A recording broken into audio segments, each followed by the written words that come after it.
ऐक तू माझं. पल्लवी, बघ कसे आहात मंडळी? मजेत ना? मजेत असायलाच पाहिजे. अहो तुम्ही मजेत तर आम्ही सगळे मजेत. ही कोण बरं?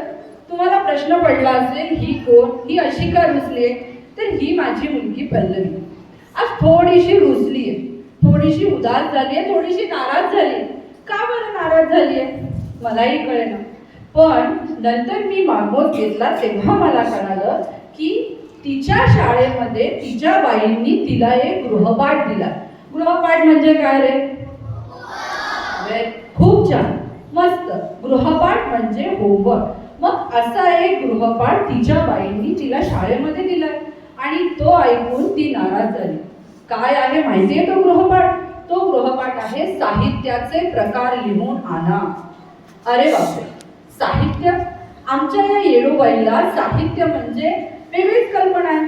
साहित्य म्हणजे घरातली चमचा, वाटी, कपडे, बाटली या सगळ्या गोष्टी म्हणजे साहित्य, हो की नाही? पण आमच्या या बाईसाहेबांना कोण सांगणार की मराठी भाषा ही साहित्यावर आधारित आहे.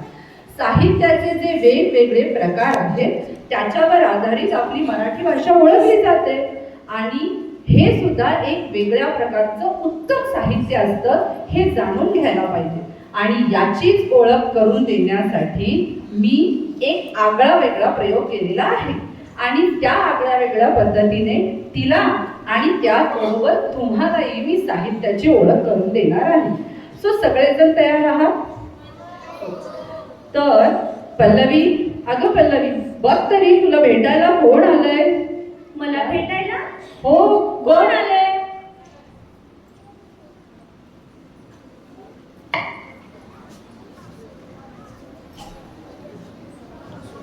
हे आपले साहित्याचे वेगवेगळे प्रकार आहेत आणि हे प्रकार आपल्याशी काहीतरी संवाद साधणार आहेत.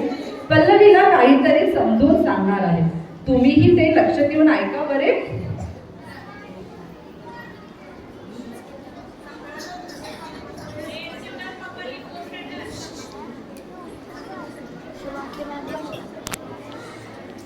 अगं अशी कावरी कावरी होऊ नकोस. हे सर्व आपलेच मित्र.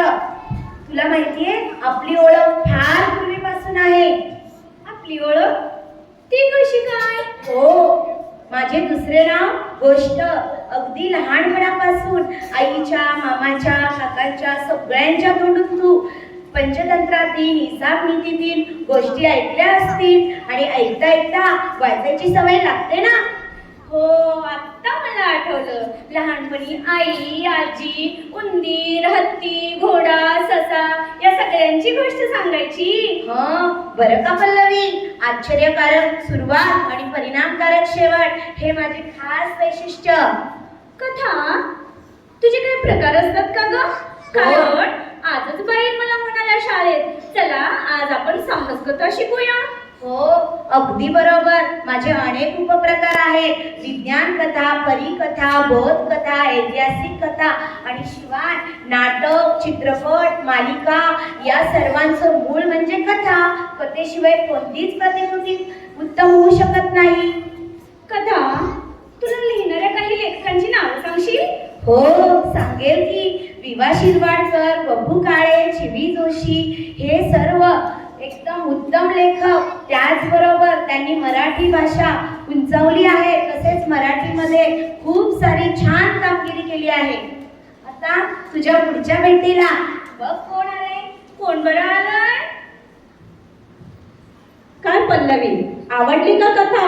हो, मी कादंबरी, कथेची मोठी बहीणच समज. कादंबरी कथेपेक्षा फार मोठी, पण माझा आवाका कथेपेक्षा फार मोठा. तुझा आवाका आणि मोठा तो कसा? हो, अगं माझ्यात खूप खूप पात्र असतात. विविध घटना प्रसंगातून मी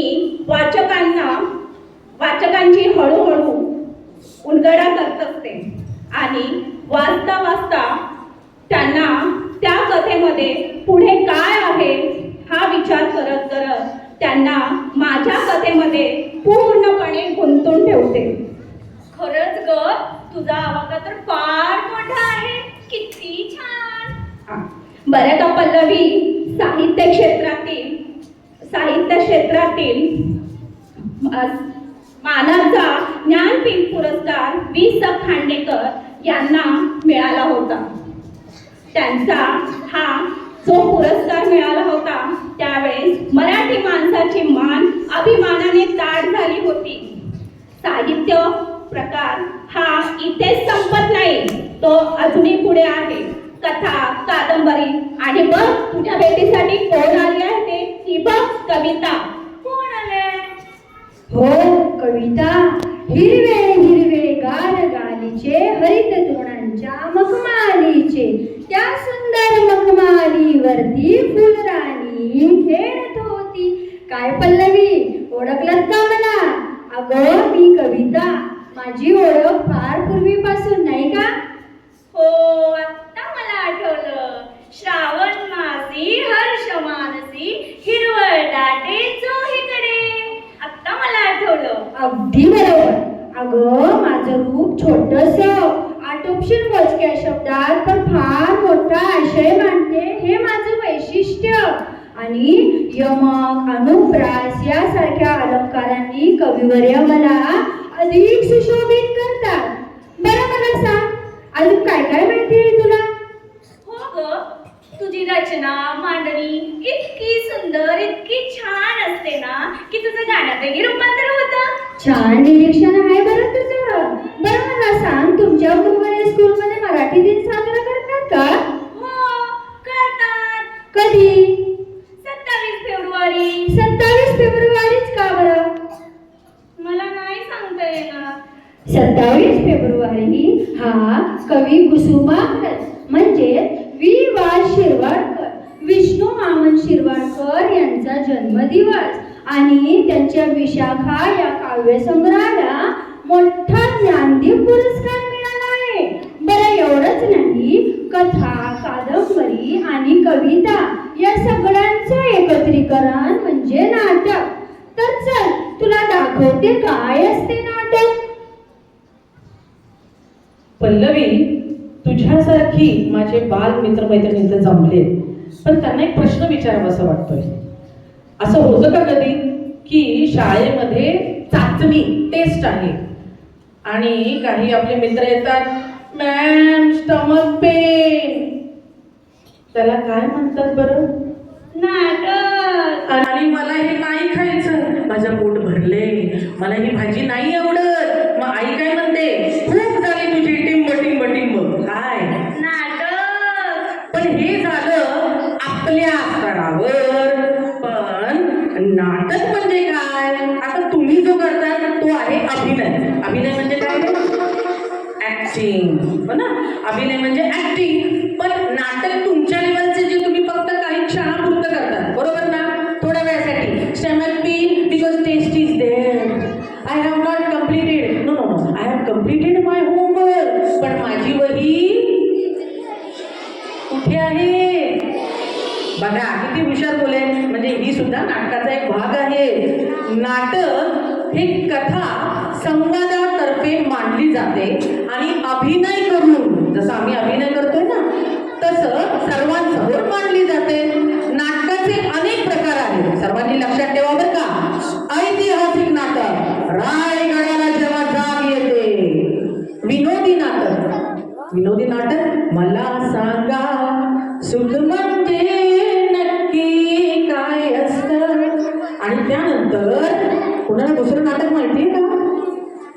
नाही, फक्त स्वतःच नाटक माहितीये. तर सामाजिक नाटक, सामाजिक नाटक कुणी घर देतं का? घर, जसं नटसम्राट. यामधून सामाजिक स्तरावर लोकांना काही गोष्टी सांगितल्या जातात. तू कुठलं नाटक बघितलंस का? हो, कालच मी धम्माल असं बालनाटक पाहिलं आणि बाबा म्हणत होते त्याचे दिग्दर्शक खूप छान आहेत, खूप छान लेखन केलंय. हो, नाटकाचं नाव काय?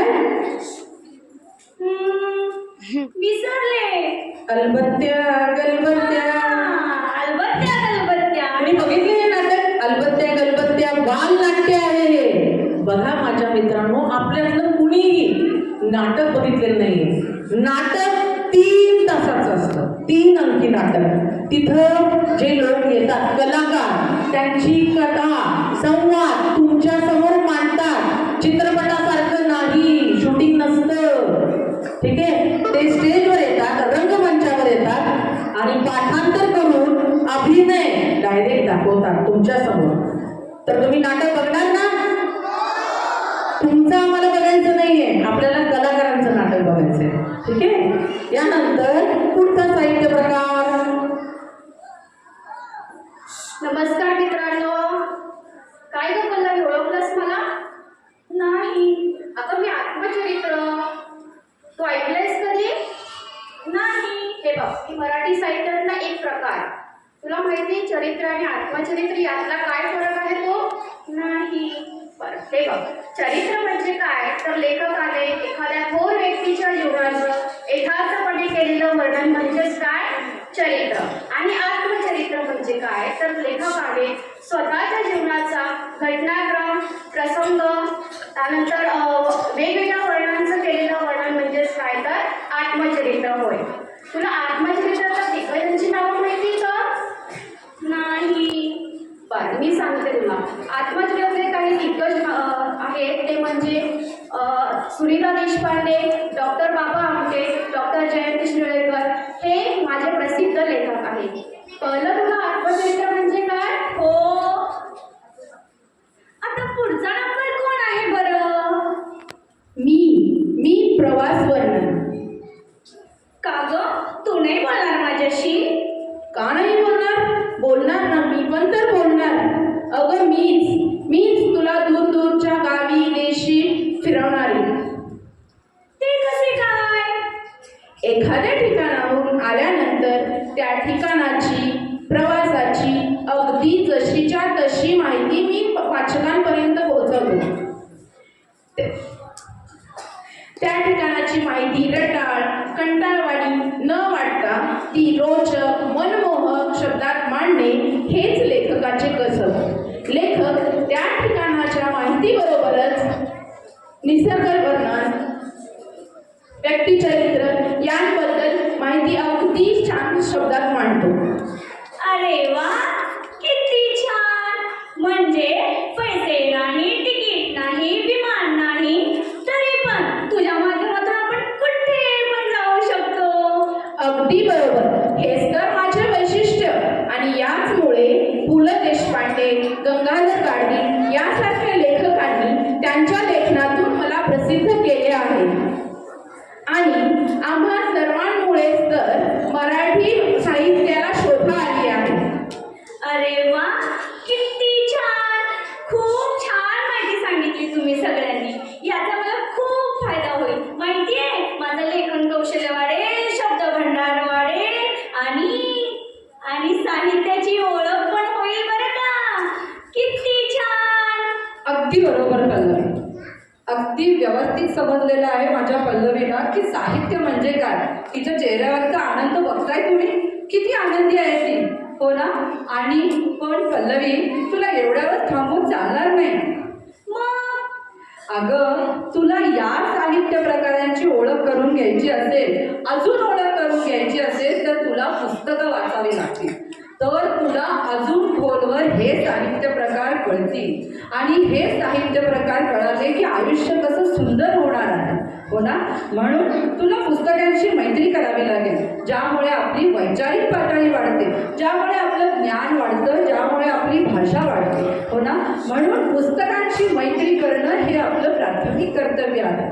सो पल्लवी, मला खूप आनंद झाला की तुला हे सगळे साहित्य प्रकार खूप छान प्रकारे कळाले. आणि मंडळी, मित्रांनो, मला पूर्ण खात्री आहे की तुम्हालाही साहित्याचे प्रकार खूप चांगल्या पद्धतीने कळाले असेल. आणि तुम्ही सगळेही पुस्तकांची मैत्री करणार ना? खूप पुस्तकं वाचायची बाळांनो, ज्याच्यामुळे आपली भाषा, आपलं ज्ञान, आपले विचार प्रगल्भ होतात. ठीक आहे?